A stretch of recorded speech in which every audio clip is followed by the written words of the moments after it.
Hi, Dennis Weiss for Eagle Communications. Welcome to our town. We're in one of the favorite spots in Abilene, the Abilene Smoky Valley Railroad Station. And I know this because my wife and I worked the Kansas State Fair this year, and we had 1,000 people tell us this is one of their best memories of Abilene. Got Mary Jane Ord, good morning. Good morning. It's cold outside, but it's warmer inside. Right. I can hear the furnace running, and we're not going to shut it off, are we, Mary Jane?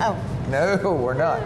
Okay, so I sent this email out to the groups of people that I know that have big plans for Abilene in 2019. Right. And I said, I want to get you on camera. Here's some dates, and we're going to talk about 2019. Well, 2019 is here. It's here. It's right there on the old wristwatch. It's right here. Life is moving on.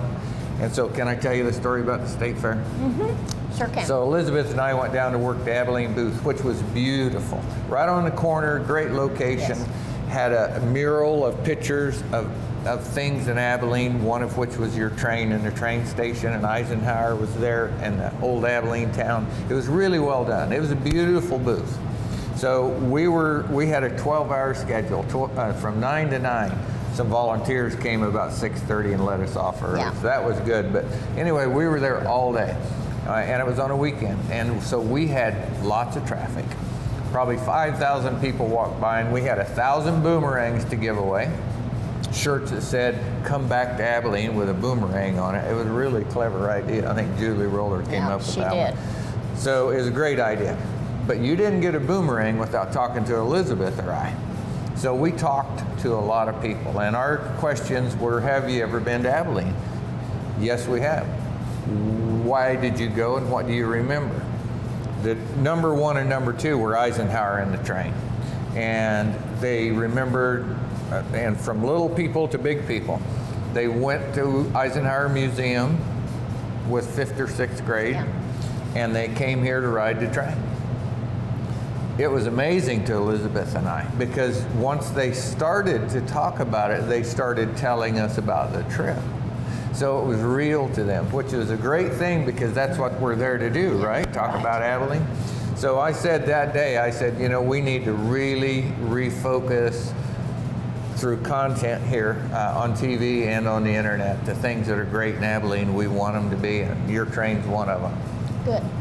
Okay, so we have Thomas the Tank Engine in front of us, but over there in the shed, staying warm for the winter, we have a giant steam locomotive that's really something special. Tell us, who's never heard about it, the story of that train. Of the steam engine, it's sat in the city park here in Abilene for over 40 years. It was moved in December of 1955. And once we were organized nonprofit, the city donated the engine to us. And 1996, it was hauled down through the streets of Abilene to our yards, and we received a couple of grants to refurbish it, and took the volunteers about 4.5 years to get it refurbished to operate. We had a contractor come in and do some things that they couldn't do. So it was dedicated in 2009 for its first passenger run. And we've run every season since. And right now it's, like you said, in the shed.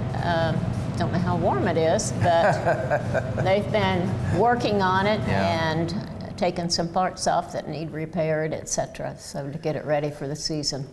So I think this is something that is common in Abilene, but those of us that live here don't think about it as common.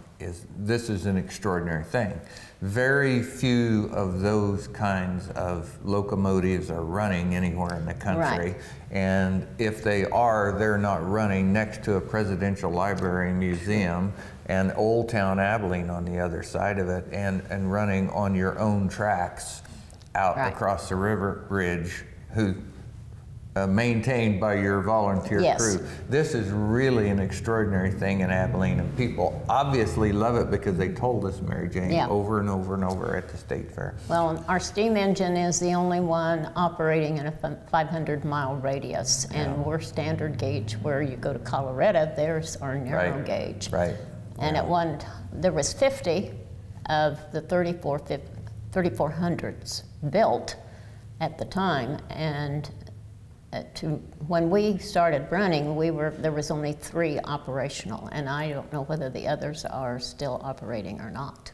In any case, it's a greatly extraordinary gift to have one, and we do here in Abilene. And you run regular train routes, so tell us a little bit about how often you run your train, whether it's got the steam engine or the diesel engine on it. We will start our public runs May 4th with Saturday and Sunday operations, and then after Memorial Day weekend, May 29th, we will run Wednesday through Sunday every week up until September 2nd, which is Labor Day weekend. Okay. And then we go back to Saturdays and Sundays through September and October. And between all, and most of those are diesel, and in between all that, we have a few dinner trains, and steam engine will be running Memorial Day weekend. July 4th happens to be on a, Wednesday?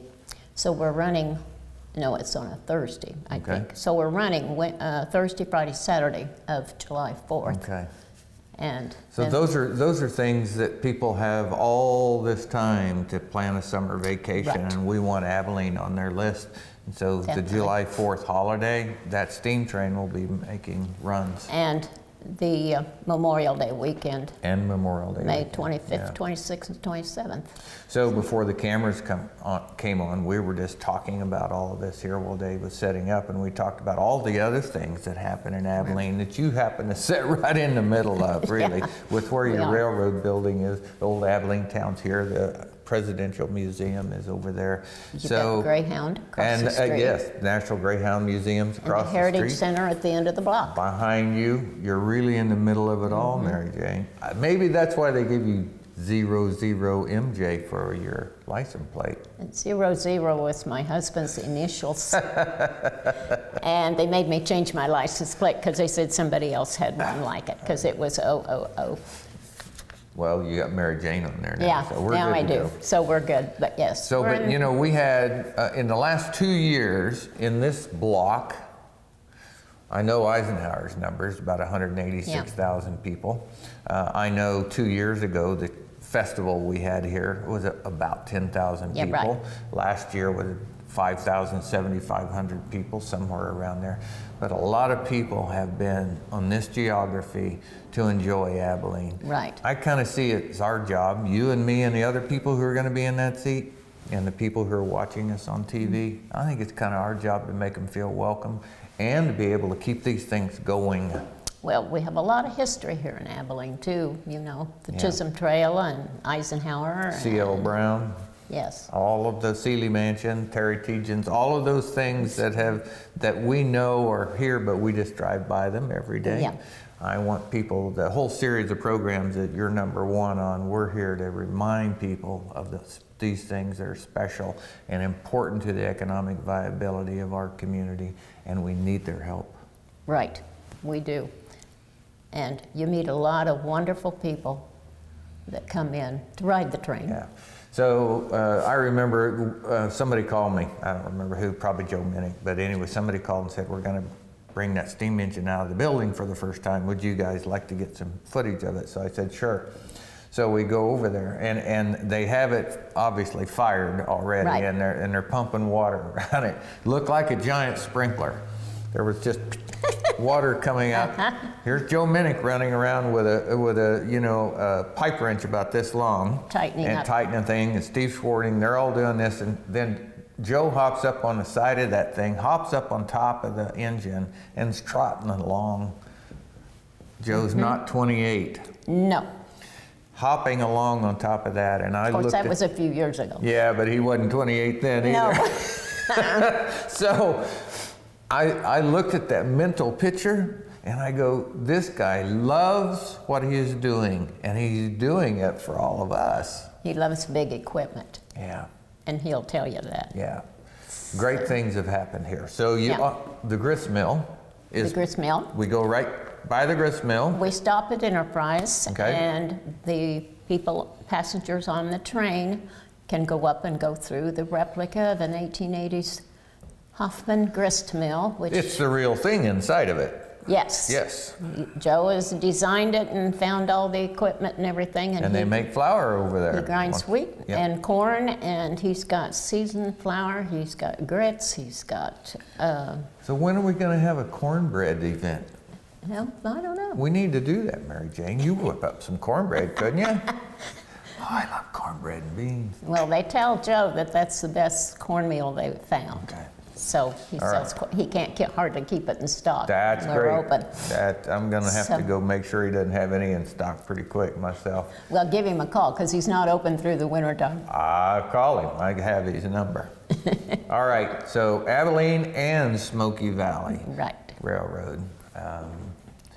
This area, I had a book put in my hands as a gift from my wife from James Chereau, the fellow who is writing, a K-State professor writing about the Chisholm Trail. Right. And everybody's written about the Chisholm Trail. Mr. Chereau's book is writing about the worldwide economic impact of bringing cattle to market, shipping them back east, and all of those interconnecting economic factors, which my mind simply loves. That's the way I look at life, the way I think.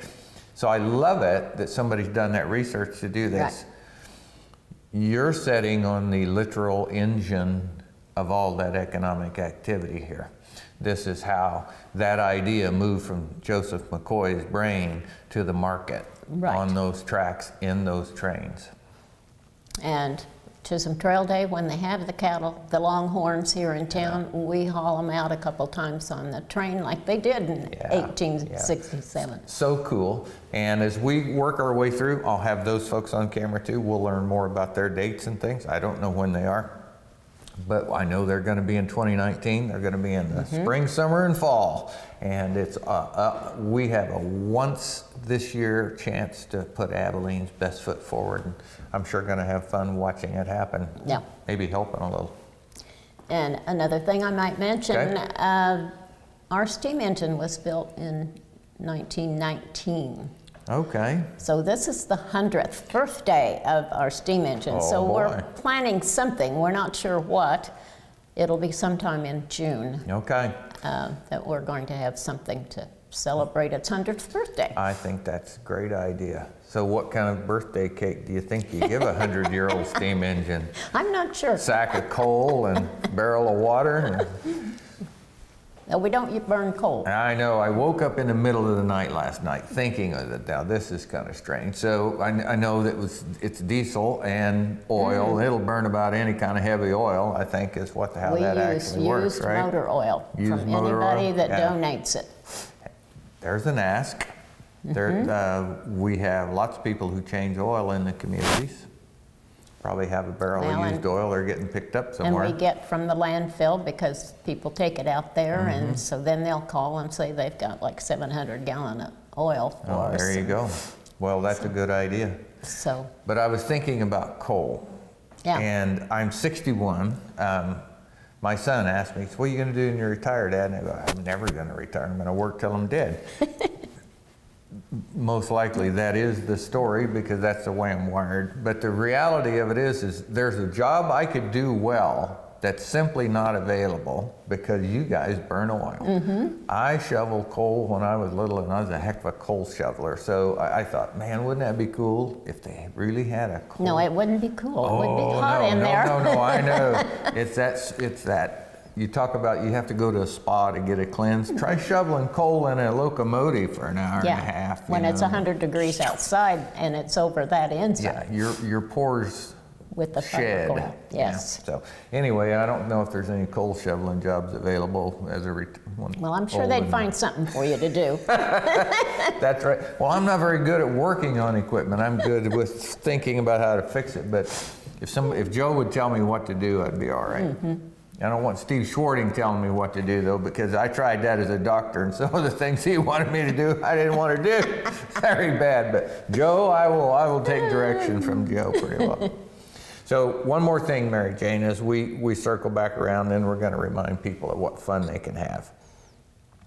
I just think it's tremendously important as a community that all those people I sent the note to and others, and that's the Eisenhower Museum, the City of Abilene, the CVB, the Chisholm Trail, Old Abilene Town groups, Chamber of Commerce, all of these groups I know are doing great things. I think if we can simply make a commitment to work together more, and that means sit in somebody's room once a quarter, twice a quarter, somehow, because all of that stuff, most of it is run by volunteers. Yes, definitely. Most of the work that gets done in these things here, in this 2-block region, is done by volunteers. Even at the Eisenhower Presidential Library and Museum, who have staff. But they have a lot of volunteers. But they have a lot of volunteers. Yes. There's probably more volunteers than there are staff working on some of those projects. But we're all neighbors, we're all living and work in Abilene, and this is our community. We can do so much more together than we can apart. Right. So my pitch to everybody in that chair and everybody watching and listening is, let's take that extra step. Let's plan a meeting. Heck, we got a restaurant right there. We Yes, could probably do. have pie. Yeah, we could, or cinnamon rolls. Yes, cinnamon rolls, cornbread. Joe Minnick could cough up a little corn flour. We could make cornbread. All right, so let's spend a little more time reminding people of dates and times, because they may have missed the first part of the program. Tell them what your season is again. Okay, we start with May 4th for the general public, for Saturdays and Sundays. And then May 29th, we will be running Wednesday through Sunday up until September 2nd, and then we go back to Saturday, Sunday schedules, September and October. Steam engine schedule is May 25th, 27th, and 25th, 26th, 27th, and July 4th, 5th, and 6th. August 31st, September 1st and 2nd. And then October 5th, we'll be down to the Heritage Center with the steam engine for their Heritage Day. Oh, right. The Heritage Festival. And we run every hour starting at 10 from down there. We move the train down there and load right outside their fence. Super. And so it's half price that day because it's a shortened run for each of them. And then October 6th, we'll be back here at the depot for the final full run at 2 o'clock for the steam engine. Okay. Now, when the steam runs, the diesel does not. We've only got one track, one consist of cars, and it'd be hard to pass, wouldn't it? Not enough volunteers to manage all that. And we are on, there is a web page that has all our schedules on it, and I don't have dinner trains scheduled yet, but I will. But they'll be there when you do, right? They will be there when I do. We'll give Dave all that stuff and he'll put it on the screen for us. Okay. So well, and like I say, the schedule's on the web, and you can also go to the web page and click on a button that says buy now, and you can go and purchase your tickets for whatever trip you want right then, or you can call the office or depot numbers and make your reservations So I got a question for you. So if a company called up and said, I have 40, 50 people I want to take on a supper train excursion, I want you to put it together for me, how much will that cost? Are you guys open to ideas like that? We run private charters. We do school field trips. We did about 40 school field trips last year. Okay. I have scheduled the latter part of April and a few through May, but they'll start pouring in shortly. Okay. As to get their schedules. Okay. Because I want people to be thinking about that. In the business world, you can do yourself a lot of good with your company retreat, is to think about the Abilene and Smoky Valley Railroad and a dinner train. You couldn't find a better team building group thing than what we have available right here. All you gotta do is call Mary Jane and tell her when your dates are, and I'll bet you can work something out. Do our best, and we also do private dinner trains. I schedule dinner trains that anybody can schedule a seat on, but we also will do private dinner trains for groups. That's super. We have several. I've already got 1 or 2 of those scheduled for. So I know 2 things, Mary Jane. I know we're out of time because Dave gave me the 2 about 1:45 ago, and that furnace only comes on once every about 28 minutes because we've been talking for 25. Hey, thanks for letting me come in. Well, thank you for coming. I'm looking forward to seeing what the Abilene Smoky Valley Railroad gets done for us again in 2019. Going to be a great year. Looking for a good year. All right. Thanks, Mary Jane. Thank you. Folks, I'm Dennis Weiss. I work for Eagle Communications. We wish you a great day.